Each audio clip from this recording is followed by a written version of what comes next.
Photography कार्यशाला के सफल मंच संचालन कर रहे हमारे आदरणीय कला राजू जी, आज के इस कार्यक्रम के हमारे मुख्य अतिथि, फोटोग्राफी जगत के एक नए इतिहास को साहेबगंज से जोड़ने के लिए आतुर हमारे आदरणीय सौरभ राज जी,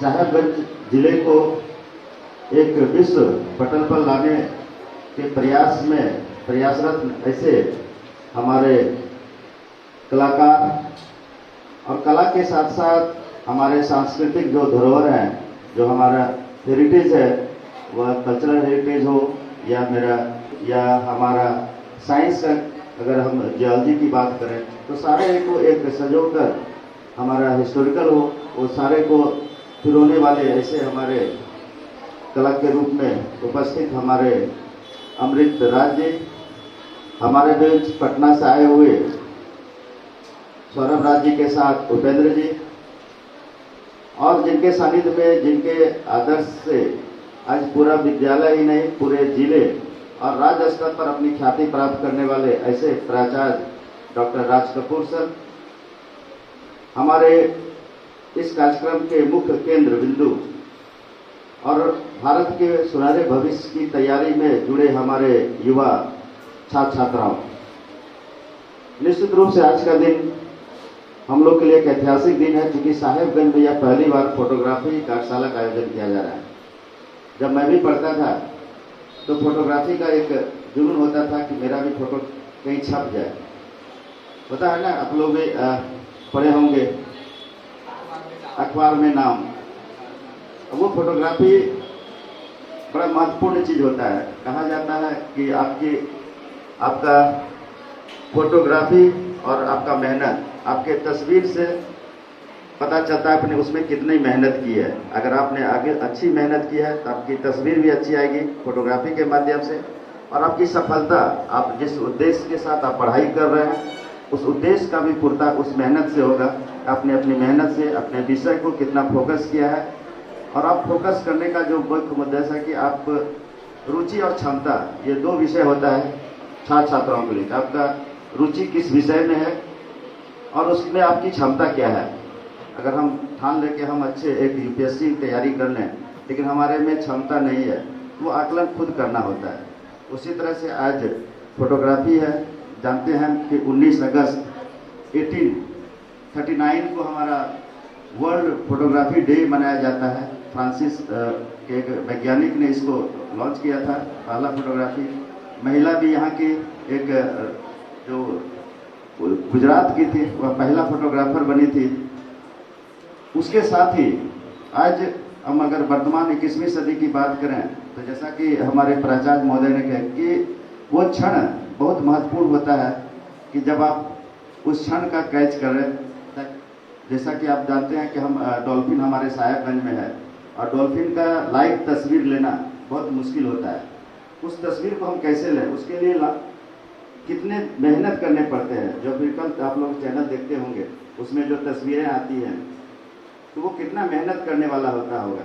वह धूप, बरसात, ठंड, वो सारे को मेहनत से ही वह फोटोग्राफी हो पाता है। और जानते हैं कि हम फोटोग्राफी बहुत महंगा बिकता भी है, तो आप इसमें कैरियर भी है, ये प्रोफेशनल है, साथ ही इंटरेस्ट की बात है कि आप उसमें रुचि कितना लेते हैं। तो आज मैं सुनना चाहूँगा हमारे आज के मुख्य अतिथि को, चूँकि मैं एक भू विज्ञान का शिक्षक हूँ, तो साहेबगंज के बारे में मैं थोड़ा सा बताना चाहूँगा हमारे राज जी को। क्योंकि मैं ये जो कला परिक्रमा है, जैसा कि हम जानते हैं कि हमारे अब NEP नेशनल एजुकेशन पॉलिसी 2020 लागू है और आप उसमें जिस स्टेज में है क्लास 8, 9 के बाद ही आपका ब्रांच बदल जाएगा। आप किस में जाना चाहते हैं वह आपका तय करना होगा अभी से। और उसमें सबसे महत्वपूर्ण जो बातें रखी गई है NEP में कि आप कम्युनिटी बेस्ड टीचिंग से आप सामने लाते हैं, वही कलाकृति है और वही कला है। सभी लोगों ने अपने अपने रुचि के हिसाब से विषय चुना। हमारा इंटरेस्ट फोटोग्राफी में था। फोटोग्राफी एक आर्ट्स का ही एक पार्ट है, कला का एक हिस्सा है फोटोग्राफी। यहाँ पे एक चीज समझना बहुत जरूरी है, कला और विज्ञान के बीच में हमेशा ही कला और विज्ञान में ये चर्चा होती है कि कला और विज्ञान में तालमेल है या नहीं। विज्ञान के बिना कला नहीं है और कला के बिना विज्ञान नहीं है। आप कला के क्षेत्र में काम कर रहा हूं, लेकिन विज्ञान ने ही मुझे वो सुविधा दी है जो इस कैमरे के माध्यम से मैं अपनी सोच जो मुझे दिखता है वो आपके लिए तैयार करता हूँ, अपने रुचि के हिसाब से, अपनी समझ के हिसाब से, फोटो के माध्यम से। मैं उसे जब अगर अपनी सोच को ला रहा हूँ तो ये सुविधा मुझे किसने दिया है? तो कला, काम कलाकारी कर रहे हैं, कर किसके माध्यम से रहे? विज्ञान के माध्यम से। तो यह बिल्कुल नहीं कहा जा सकता है कि कला और विज्ञान में तालमेल बिल्कुल नहीं है, पूरा तालमेल है। कला के बिना विज्ञान अधूरा है, विज्ञान के बिना कला अधूरा है। अगर एक कलाकार जो आज एक मूर्तियां बनाते हैं वहां भी विज्ञान है। हाँ, अब क्या है कि जब हम इक्विपमेंट बेस्ड अगर आते हैं, आर्ट का बहुत सारा फॉर्म ऐसा है जिसमें इक्विपमेंट का यूज है, बहुत ऐसा है जिसमें इक्विपमेंट का यूज बहुत कम है। जैसे एक पेंटर अगर पेंटिंग कर रहे हैं, वहां विज्ञान है या नहीं? आप बताएं। है सर। कैसे बताएं?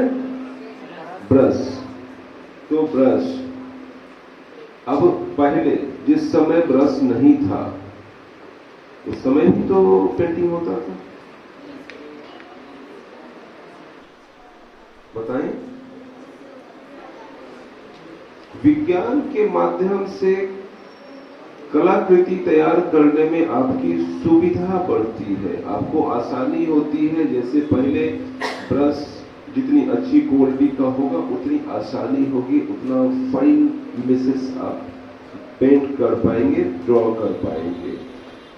यह सुविधा हो रही है, लेकिन ऐसा नहीं है कि विज्ञान नहीं होगा तो कला नहीं होगा। दोनों का अपने अपने जगह पे अपना अपना इम्पोर्टेंस है। अगर हम बात कला की कर रहे हैं तो प्राथमिकता कला की ही है। विज्ञान हमारी मदद कर रहा है। उसी तरह जैसे विज्ञान की मदद, विज्ञान जैसे एक सपोज किसी भी प्रोडक्ट का एक